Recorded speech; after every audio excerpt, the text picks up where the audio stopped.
আসসালামু আলাইকুম basic IT একাডেমিতে আপনাদের সবাইকে স্বাগতম। সবাই কেমন আছেন? আমি আলহামদুলিল্লাহ অনেক ভালো আছি। আজকের ভিডিওতে আমরা শিখব মাত্র 1 সেকেন্ডে একটি মাইক্রোসফট ওয়ার্ড ফাইলকে পিডিএফ বানানোর সহজ পদ্ধতি এবং পিডিএফ ফাইল কেন প্রয়োজন। মাইক্রোসফট ওয়ার্ড ফাইলকে পিডিএফ করার জন্য আমরা চলে যাচ্ছি আমাদের কম্পিউটারের স্ক্রিনে। তো আমার কম্পিউটারের মধ্যে এই হচ্ছে একটা ফোল্ডার এবং এটার ভিতরে কিন্তু একটা ওয়ার্ড ফাইল রয়েছে। এই যে দেখতে পাচ্ছেন মাইক্রোসফট ওয়ার্ডের একটা ফাইল। আমি যদি এটাকে ওপেন করতে চাই এটার উপরে ডাবল ক্লিক করে দিচ্ছি মাউস দিয়ে এবং সাথে সাথে কিন্তু ওয়ার্ড ফাইলটি আমাদের সামনে ওপেন হয়ে গেল। ঠিক আছে, এই যে দেখতে পাচ্ছেন এখানে একটা টাইপ করে রেখেছি একটা প্রশ্ন আমি উপর থেকে নিচ পর্যন্ত, এটা টোটাল 2 পৃষ্ঠা। তো ওয়ার্ড ফাইলকে পিডিএফ বানানোর জন্য আমরা চলে যাব মাইক্রোসফট ওয়ার্ডের যে মেনু বার রয়েছে এবং মেনু বার থেকে প্রথম যে ট্যাব রয়েছে ফাইল, আমি এখানের মধ্যে একটা ক্লিক করে দিব। ক্লিক করার সাথে সাথে আমাদের সামনে কিন্তু অনেকগুলো অপশন চলে আসবে। তো এখান থেকে আমি এই যে সেভ এজ নামে যে অপশনটা রয়েছে এখানে ক্লিক করে দিব। তবে এখানে একটা বিষয় বলে রাখা উচিত, এখানে কিন্তু সেভ অপশনও রয়েছে আর এটা হচ্ছে সেভ এজ। সেভটা কখন? যদি আপনি ফাইলটাকে একদম নতুন এখানে টাইপ করেন তখন শুধু সেভে ক্লিক করলে এই অপশনটা পাবেন। আর যদি অলরেডি আপনার সেভ করা থাকে, আপনি ওপেন করেছেন, এটা একটা নামে সেভ করা আছে, তখন আপনি এখান থেকে সেভ এজে ক্লিক করবেন। তো আমি আর যেহেতু এই ফাইলটা সেভ করা আছে আমি এখান থেকে সেভ এজের মধ্যে একটা ক্লিক করে দিলাম।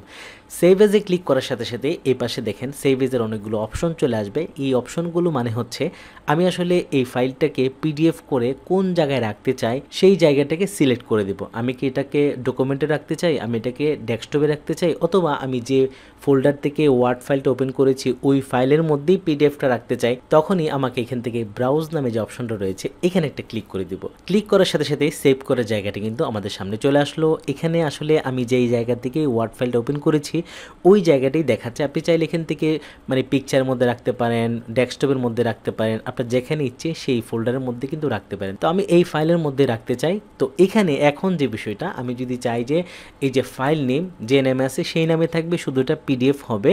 তো ফাইল নাম দেওয়ার পর আমি চলে যাব সেভ এজ টাইপ, মানে এই ফাইলটা কিন্তু ওয়ার্ড ডকুমেন্ট হিসাবে আছে। আমি যদি এটাকে পিডিএফ করতে চাই, এই যে ওয়ার্ড ডকুমেন্টের যে জায়গাটা এখানে একটা ক্লিক করে দিব। ক্লিক করার সাথে সাথে এখানে কিন্তু অনেকগুলো ফরম্যাট চলে আসবে। মানে আমি চাইলে ওয়ার্ড ফাইলটাকে বিভিন্ন ফরম্যাটে সেভ করতে পারি।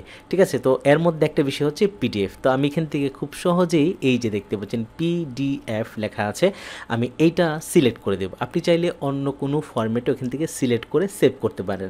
তো আমি যেহেতু পিডিএফ বানাচ্ছি আমি এখান থেকে সিলেক্ট করে জাস্ট এই যে জায়গাটা সেভ এখানে একটা ক্লিক করে দিব।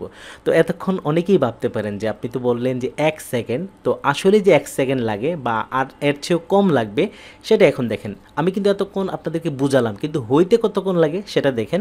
এই যে এখন আমি সেভ দেব, সেভ দিলাম, জাস্ট 1 সেকেন্ডের আগেই কিন্তু আমার যে ওয়ার্ড ফাইল ছিল সেটা কিন্তু পিডিএফ হয়ে গেল। এটা হচ্ছে পিডিএফ ফাইল। ঠিক আছে, আমি এটাকে এখন কেটে দিচ্ছি।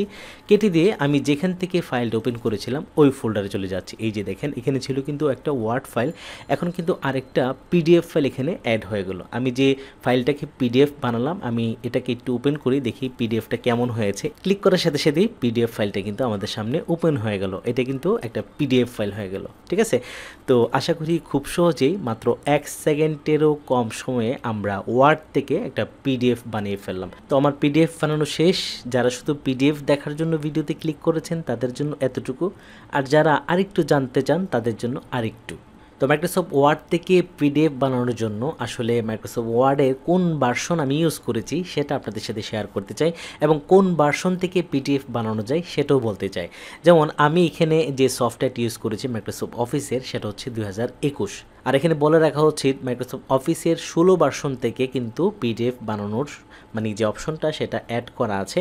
এর আগের যে ভার্সনটা ধরেন 2013, 2010, 2007 ওই ভার্সনগুলো মানে ওল্ড ভার্সনের মধ্যে কিন্তু ওয়ার্ড থেকে পিডিএফ করার যে কনভার্টার বা যে অপশনটা সেটা কিন্তু ওগুলোতে আপনি পাবেন না। আপনাকে কমপক্ষে 2016, তারপর হচ্ছে 19, তারপর হচ্ছে 21, তারপরে যে আপডেট ভার্সনগুলো আসবে সবগুলোতে কিন্তু এই অপশনটা রয়েছে। মাইক্রোসফট অফিস আমি আসলে কোন ভার্সন ইউজ করছি সেটা কিভাবে চেক করব? চেক করার জন্য এই যে ফাইলে চলে যাব এবং এখান থেকে একটা অপশন রয়েছে নিচে দেখেন অ্যাকাউন্ট। আমি যখন এখানে ক্লিক করে দেব তখনই কিন্তু এখানে আমি দেখতে পারবো এই যে আমার যে মাইক্রোসফট অফিস রয়েছে এটা হচ্ছে প্রফেশনাল প্লাস 2021। ঠিক আছে, আমি এখান থেকে আবার ব্যাকে চলে আসবো। তো এখন আমরা যে বিষয়টা জানবো সেটা হচ্ছে পিডিএফ ফাইল আসলে কেন প্রয়োজন, কেন আমরা পিডিএফ তৈরি করব ওয়ার্ড থেকে, সেই বিষয়টা নিয়ে একটু আলোচনা করতে চাই। সেটা হচ্ছে ধরেন আমি এখান থেকে যে পিডিএফ ফাইলটি বানালাম, ধরুন শুরুতে আমি এটা একটা ওয়ার্ড ফাইল বানালাম, তো এই ওয়ার্ড ফাইলটা যদি আমি এখান থেকে পেন ড্রাইভ করে অন্য কোনো দোকানে প্রিন্ট করার জন্য বা বাজারের যে কোনো দোকানে প্রিন্ট করার জন্য কোনো কম্পিউটারে নিয়ে যাই, তো আসলে আমি তো জানি না ওরা আসলে কোন ভার্সনটি ইউজ করে। আমি যেহেতু 21, ওরা হয়তো 21 হইলে তো ঠিক আছে, যদি এর কম হয় ধরেন 16, 13, 10 বা 7 যদি হয়, তাহলে কিন্তু আমার এই ফরম্যাট বা আমি যেভাবে সাজিয়েছি সেটা হয়তো ওইখানে গিয়ে পরিবর্তন হয়ে যেতে পারে বা হয়েও যায়। ঠিক আছে, আমি যেভাবে সাজিয়ে নিয়েছি লেখাগুলো ফন্ট চেঞ্জ হয়ে যাবে, যদি বাংলা নেই তাহলে তো আরও বেশি চেঞ্জ হয়ে যাবে, একদম চেঞ্জ হয়ে যাবে। ঠিক আছে, যদি আমার মতো আপডেট হয় তাহলে কোনো সমস্যা নাই। তো আমি যে ফরম্যাটটা আসলে সাজিয়েছি সেই ফরম্যাটটাকে ঠিক রাখার জন্য আমি পিডিএফ করে নিয়ে যাব। তো আমি যখন এই ওয়ার্ড ফাইলটিকে পিডিএফ করে নিলাম, এখন কিন্তু এটা কোনো পরিবর্তন হবে না, কিচ্ছু হবে না, যেরকম আছে মানে এটা একটা ফটোর মতো হয়ে গেল, মানে এটা স্টিল একদম সেট হয়ে গেল, এটাকে আর কোনোভাবে আপনি চেঞ্জ করতে পারবেন না। তাই আপনি পেন ড্রাইভে নেন আর মেইল করেন, ওইখানে গেলে কিন্তু এটা যেভাবে আমি করে দিলাম সেভাবে ওখানে ওপেন হবে এবং আপনি খুব সহজে এটাকে প্রিন্ট করতে পারবেন। এবং আরেকটা বিষয় হচ্ছে ওয়ার্ড ফাইল আপনার এখানে থাকলে অনেক সময় পরিবর্তন হয়ে যেতে পারে। আপনি যদি এটাকে এভাবে পিডিএফ বানিয়ে রেখে দেন তখন কিন্তু এটা কোনোভাবেই পরিবর্তন হবে না। আশা করি এই বিষয়টা আপনারা ক্লিয়ার হয়েছেন এবং খুব সহজেই আপনারা ওয়ার্ড ফাইল থেকে পিডিএফ বানাতে পারবেন। আজকের ভিডিওটি আপনাদের কেমন লেগেছে? যদি ভিডিওটি আপনাদের ভালো লেগে থাকে তাহলে ভিডিওর নিচে একটা কমেন্ট করে আপনার ভালো লাগার বিষয়টি জানিয়ে দিন।